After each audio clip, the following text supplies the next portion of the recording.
Assalamualaikum warahmatullahi wabarakatuh. Saya Dodi Prasetyo dari Staya Kota Pacitan, peserta TKDP 2024 di PTP Uin Sayyid Ali Rahmatullah Wabarakatuh.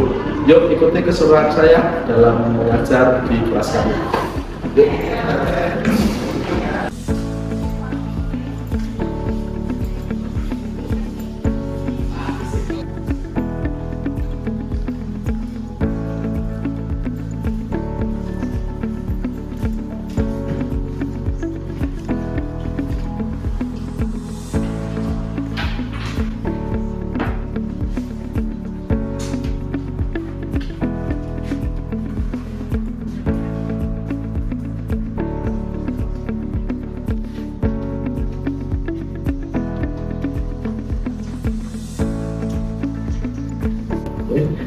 Assalamualaikum warahmatullahi wabarakatuh. Waalaikumsalam warahmatullahi wabarakatuh.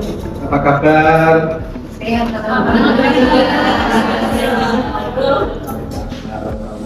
Ini kelihatannya lengkap ini ya. Alhamdulillah. Sip. Pada kesempatan kali ini kita memasuki perkuliahan yang pertemuan yang ke-5 untuk di semester ini. Baik, kita mulai pada kesempatan kali ini pembahasan di pertemuan ke-5. Materinya adalah tentang administrasi kepegawaian yang meliputi kepemimpinan dan struktur organisasi. Dalam sebuah lembaga PAUD, meskipun skalanya mungkin lebih kecil dibandingkan dengan perusahaan besar, pengelolaan SDM atau kepegawaian tetap sangat penting. Setiap lembaga tentu memerlukan administrasi kepegawaian untuk mengelola pendidik dan tenaga kependidikannya yang tentunya memiliki peran penting dalam mendukung proses belajar mengajar. Menurut kalian, apa saja yang perlu dikelola dalam administrasi kepegawaian di lembaga seperti PAUD itu? Barangkali ada yang ingin memberikan opininya? Oh ya, silakan. Kehadiran dan absensi dari staf. Karena PAUD ini melibatkan banyak tenaga pendidik dan asisten. Kemudian yang paling penting mencatat kehadiran mereka itu setiap hari agar tidak terjadi kekurangan tenaga pengajar di dalam kelas. Mbak siapa? Afi. Dikelola selain tadi Mbak Dwi, apa Mbak? Data kehadiran dan Data kehadiran kalau menurut staf. saya itu penggajian guru Pak. Kalau di dosen berarti penggajian dosen. Karena penggajian itu nanti juga sangat berpengaruh terhadap kelancaran kinerja sebagai pendidik tentunya. Ya, dengan penggajian kita merasa dengan penggajian yang sesuai dengan tupoksinya masing-masing. Kalau mengajar berarti sesuai dengan jam mengajarnya dan sebagainya. Pasti kita merasa oh ini memang sudah sesuai. Jadi lebih punya tanggung jawab. Kehadiran sama absensi ya. Apa tadi ya? Absensi staf Pak. Absensi Staf. karyawan atau tenaga kependidikan. Ya.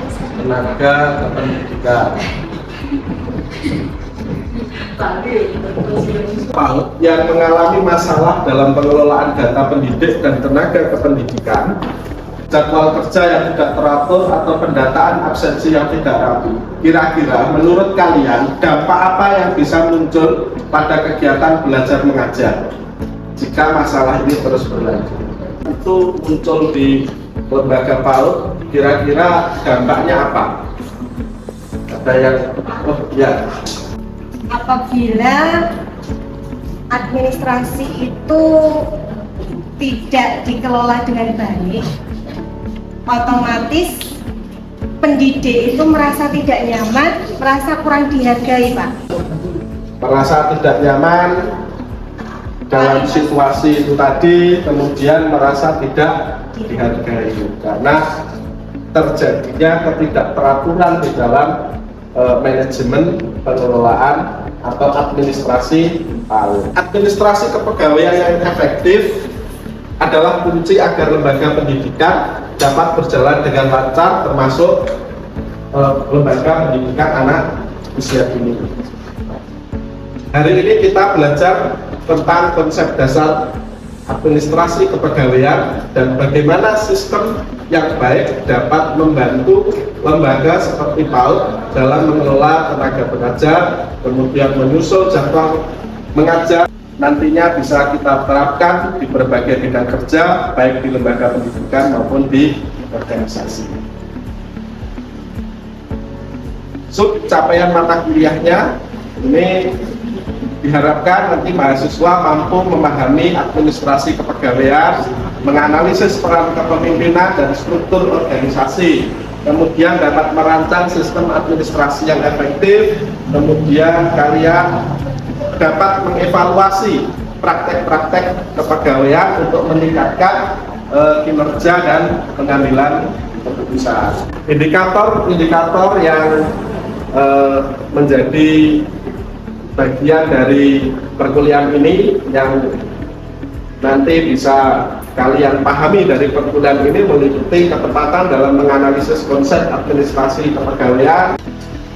Metode pembelajaran yang akan kita laksanakan ini nanti akan kita pakai 3 metode. Yang pertama adalah reading of meaning, jadi membaca untuk memahami.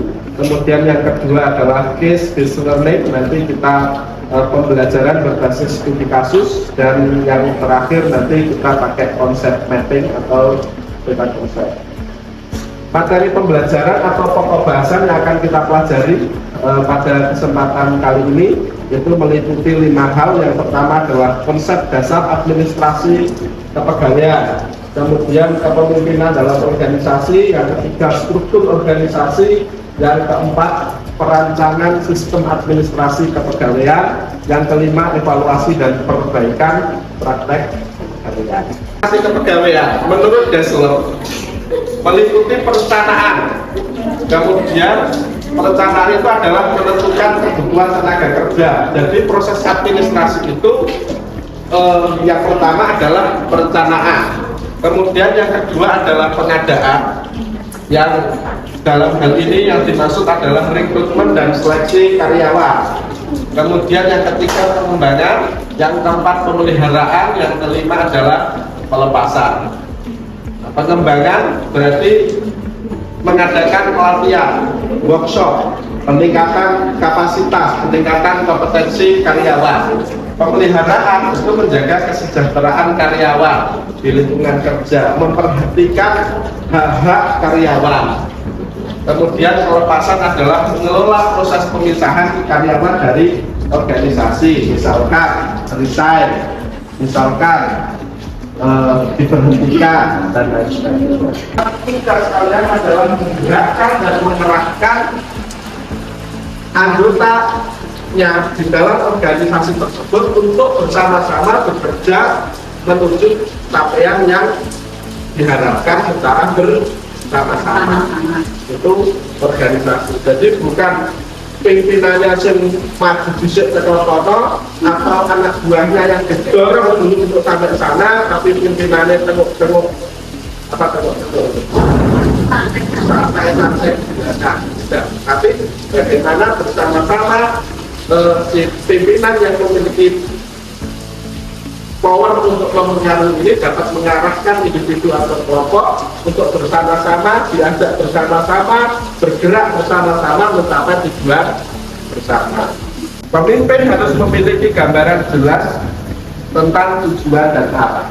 Makanya kenapa setiap organisasi, setiap lembaga pendidikan, setiap satuan-satuan pendidikan itu harus memiliki visi, misi, dan tujuan. Nah, ini adalah proses yang perbaikan praktek kepegawaian. Itu ada identifikasi area untuk perbaikan, kemudian mengembangkan produk perbaikan, kemudian implementasi dan monitoring, dan terakhir adalah evaluasi keberlanjutan.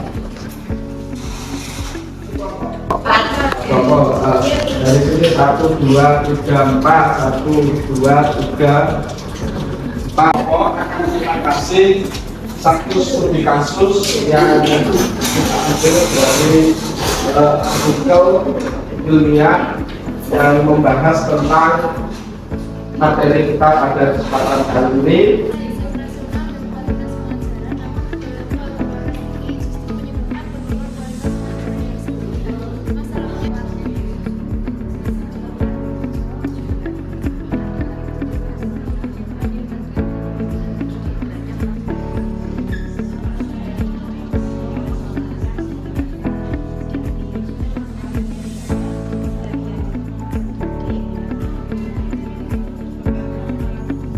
Waktu habis sudah 30 menit.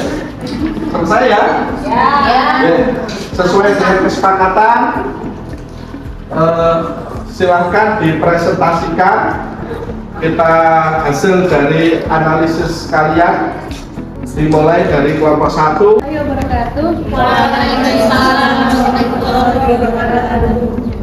Ini kami dari kelompok 1 akan mempresentasikan hasil diskusi kami tentang pengelolaan kinerja di lembaga PAUD. Yang pertama adalah kepemimpinan.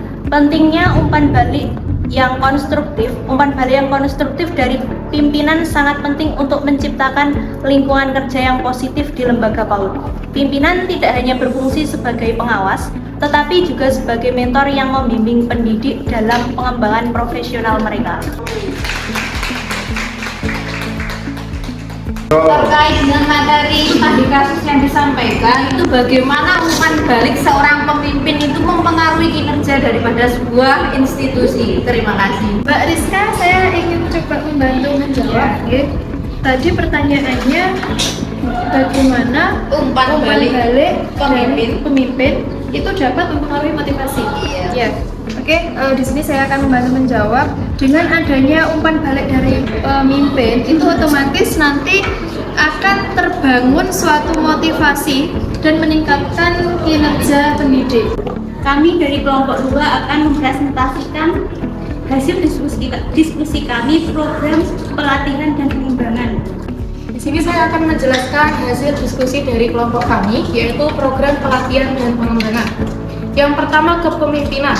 Keterlibatan semua level staf dalam perencanaan program pelatihan pemimpin di lembaga PIAUD harus melibatkan semua level staf, baik pendidik junior maupun senior. Dalam proses perencanaan program pelatihan, keterlibatan ini penting untuk menciptakan rasa memiliki di antara staf.